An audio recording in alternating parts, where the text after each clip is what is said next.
Just 35 hours after the Israel-Hezbollah truce was announced, Israel has said the ceasefire has been violated.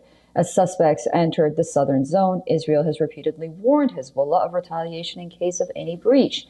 This morning, Israeli airstrikes targeted Gaza's Nusriyat refugee camp, destroying multi-story buildings and striking roads outside of mosques.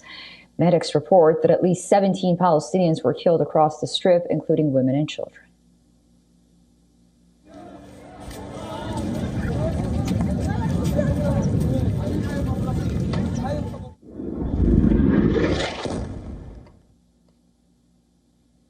According to Gazan officials, Israel's 13-month military campaign has resulted in over 44,200 deaths, and nearly every resident has been displaced at least once.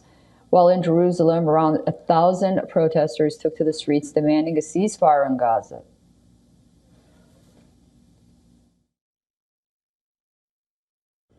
والله كانت حلوة الحمد لله كنا عايشين مستقلين. Life was beautiful, thank God. We were living independently. Now there's nothing beautiful, it's all gone. Our houses are gone, our brothers are gone, no one is left. No one hardly secures their daily food and one meal a day. We can't even get bread. اليومية وطقة واحدة باليوم بس. The Israeli military says that it carried out a strike in southern Lebanon this morning, which it says was a warning shot. It's the first reported drone strike since the ceasefire between Israel and Hezbollah came into effect early yesterday. Israeli military, which is still deployed in Lebanon, vows to act forcefully against any violation of the ceasefire. The agreement between Israel and Lebanon calls for an initial 60-day halt in fighting between Israel and Hezbollah.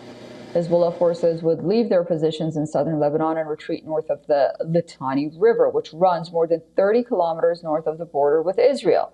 Israel, meanwhile, will withdraw its troops from Lebanon over a period of 60 days. All right, for more on this, our correspondent Jody Cohen has sent us this report from Tel Aviv. Take a listen.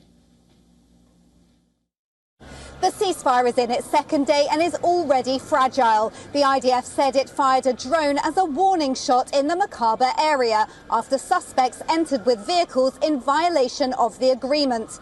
On Wednesday, Israel said 4 Hezbollah operatives were detained after they entered the Israeli-controlled zone, again in violation of the agreement. Israel's Defense Minister Katz said that if Hezbollah's attempts to violate the deal continue and the Lebanese government doesn't fulfill its obligations, Israel is prepared to respond strongly and won't compromise on the safety of its residents. Meanwhile, President Biden has announced a fresh push for a ceasefire and hostage release deal in Gaza. An Egyptian delegation is taking mediation efforts forward, and Hamas has indicated that it is ready to negotiate. A US proposal would end the war with the release of all hostages and Hamas no longer in power. And President Biden suggested this is Hamas's only way out. This is Jody Cohen for WION World as One. For all the latest news, download the WION app and subscribe to our YouTube channel.